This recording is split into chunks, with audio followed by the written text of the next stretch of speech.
Breed strong men. Strong men and breed good times. Good times. Good times create weak men. Weak men. And weak men create tough times. Hard times. That's what we're going through right now. We were born in at the end of the fuck around generation. We were born in good times. We were born in good times. We were born in good times. We were born in the fuck around generation. Now we are living the find out generation.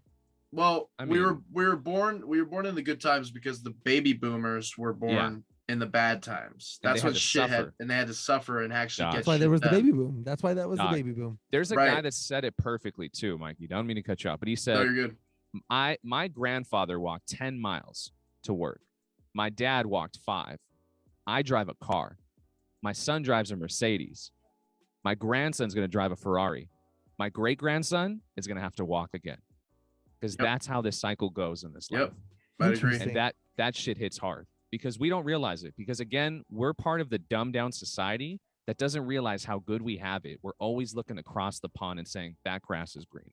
Yep. And that's the shit that gets And we're not even watering our own grass. It's so depressing, isn't it, boys? I don't think so. I think it's inspiring because you can see the problem. I get problem. bummed out by thinking about that, man. I get bummed out. See, I think I take with Alex too. It's inspiring in the fact because there's so much that we can do to create better change. I mean, it's a I see where you're coming from, Chip. It's a grand scale. It's a tough task. But as we just went over, as we just went over, ordinary men do tough shit all the time. Dog. I mean, look at modern day UFC. These guys, if the UFC wasn't, and not to take any offense towards mixed martial artists, I have all the respect in the world for what they do. If you take some of those guys, let's say when MMA was first starting, most of those guys are street fighters and they're jailbirds. They have fought their way to make a UFC, right? But those guys are like the epitome of men, bro. They're broke. They're not worth nothing, and they create themselves through fighting, literally modern day gladiatorism. They sound like gladiators. Is that men? Is that what creates a man? Is to be a gladiator? No, well, what creates a man is you go from nothing to something. I can say Chip has gone onto something. It creates a tough guy, tough man. I see what you're getting at, Chip. Does it define someone as a true man? No, but I'd say they're going through the struggle part, the toughness. And that's my point. You take somebody who is nothing, and he fights his ass off, literally. Yes. His whole life fights, and he finally becomes something from all the fighting that he's done. Definitely an attribute. I'm telling you, Chip. Like it's very simple. Like what you define as a man, it's the guy that can get up, suck his shit up, not complain, go work a long job, come home, feed his children, kiss his wife, not complain, be there when he needs to be, wake up and do it again. Yep. I can be able to suffer and still smile. And then when he's with his kids, go for it. The benefit there is having someone to kiss at the end of the day, having someone to come home to. But see, that's the hard part. It's all part of it. But see, if you're a man, you bring that to you. You attract that. There it is. You become somebody that wants to be with that. Yeah. There's a big cognitive machine here, Chip. If any gear is missing, the whole machine doesn't go. But you have to be the founding spinning device. Like that's how this all works. That. I see what you're saying. You got to be the engine. I'll add a point to that as well. Going back to our point of that women want love and men want respect. With love, the part of that love that women want is security. Yes. And as security, you need to be a man to provide security, because just like Alex was talking about 25 minutes ago, whatever it was, we were the dumb guys going to kill the mammoths. Yep. That provided food and whatever the case may be. We built the shelter and shit too. Yeah, built the shelter. We provided the security for them to live the life that they wanted to live, which at the time was staying home and collecting blackberries and taking care of the babies. I just think it's a little more difficult nowadays, boys. Well, again, I think the reward's better. It is. I mean, back in the day, their reward was just being able to make it to tomorrow.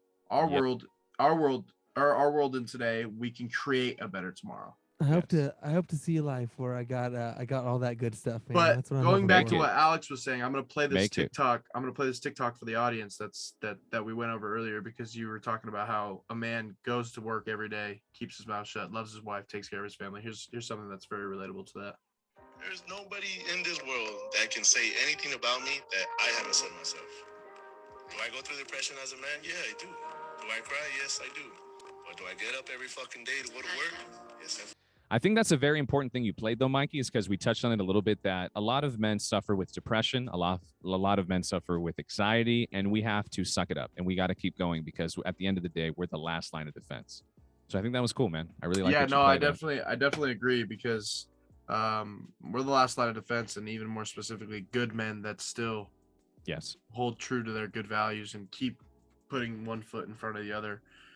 We are the last line of defense for this world crumbling, and as we see, it is crumbling right before our eyes. So it is. It's interesting. It all plays a factor. I think so. It's almost like, in the sense, like there's a lot of biblical text to it too. When you look about the whole premonition of what's going on, if you look towards anything around you, or even like, dude, it's already been spoken before. Man. He's already sent his warnings, and it's called the Bible. Bro. I'm saying, dude, Revelations. You want to pick up a good book? Go read one of those. You'll definitely learn some things. I'll tell you that, bro. No, you want to go pick up a good book? Go read Ruth, the book of Ruth. Oh, look at you dropping stuff, huh? Interesting. It's a book of obedience and just I think the Book of Job is crazy, man. Book of Job is crazy. The Book of Job is crazy. The fact that God is just like, poor bastard. The fact that God was just like, I'm just gonna take everything from you, but don't worry about it, man. I got you. Can you imagine Job can you imagine like God came down and talked to me? He's like, hey, Job. He's like, listen, I was talking to Cynthia back up top, and she don't believe like you really believe in me, so I'm gonna take everything. He's like, I'm gonna test you. But he's like, but God, we cool. Like I believe you. No, I'm gonna give you everything back, but I'm gonna take everything. Yep. Wait, like my kids and everything too? Yeah, both of them. I'll give you 4. No, but I like my kids. I'll give you 4 more, man. I like my kids. What you mean? Goodness. Yeah. But boys, I think like this has probably been the first real serious topic we got to dive into. But I liked it because I think this shows a side of things that people don't see, and that's why I wanted to bring Xbox Party Chats to life. We get to talk about this shit when we do. There's been times where me and Mikey went back and forth on different things about religion aspects, or we talked about our faith, or we talked about women and stuff we've been through. And those are some of the best combos because we get deep, bro. We literally just they smack so hard, man. Yep, I agree. And you know why, Mikey, it goes so well? Because we're fucking men and we don't take shit to heart and we're open to each other. Yep. We respect one another. That's very true. You feel me? Well, I also know, on top of that as well, nothing that you're going to say personally to me is coming with any malicious or ill intent. So it's like, it's all love, it's all respect. When you challenge me, I guess that's what it would be. When you challenge me, it's to reiterate my own belief and make sure you know that I'm standing on firm foundation. Dude, it's how it should be. So for example, you know, like people say when you fall in love, they're like, how do you know that he loves you? You want me to tell you what this homie been doing for me the past year? Yeah, shit. For real. I'm saying, like, things speak louder than they should. And so I like this, guys. So much love to both you guys for staying up late, having some fun with me, and finding out what the hell a man means in 2022. Much love to I tell you what, that was a big neat trip, man. I gotta clock in 5 hours. I can't wait. That's gonna be a fun experience. You keep looking at the clock, Chip. I know. So Chip, yeah, I can tell. So Chip, to send you home is a little enchilada. Why don't you send us out of here for the night? Let's say again real quick before you do it. We love all of you. We thank you guys for being a part of this show. Please go to our Instagram page because we have a fantastic editor named Adam that puts a lot of our shit together and puts these things for reels for us to post as well. He even did a clip of us playing Sea of Thieves, which was amazing. Fucking loved it. FOMO. Yeah, Chip missed out. Chip missed out on the Sea of Thieves, but definitely go check out our Instagram, guys. Yes. And definitely one time shout out Adam, our editor as well. Go find him and follow him and check out the content on YouTube as well at Lil Skew. That's LILSCU. And we'll definitely be putting out more content, and we'll be getting the YouTube set up. And it's already made. I already made it. Oh, we just gotta start posting shit. So we just gotta start posting. So we'll be getting on that, you guys. We'll be getting on that. Yeah. Alex and Adam have been blessings, obviously, on the tech side of this stuff. Me and Chip are just the funny faces that show up and say what we need to say. So shout out to y'all. Shout out to everyone listening. Shout out to the boys. I'll say this, Mikey. I ain't just the fucking editor. I'm the talent too, baby. You know this boy. I'm the full package, Poppy. He be double dipping. Shit. Hey, Chip, send me out of here in style, Poppy. Gang, love you to death. We'll talk to you next time. But till then, peace. Peace. Love. Love. and happiness. And happiness. Till the next time, gang. Bye. Bye. Bye. Bye. Bye. Bye. Bye. Bye.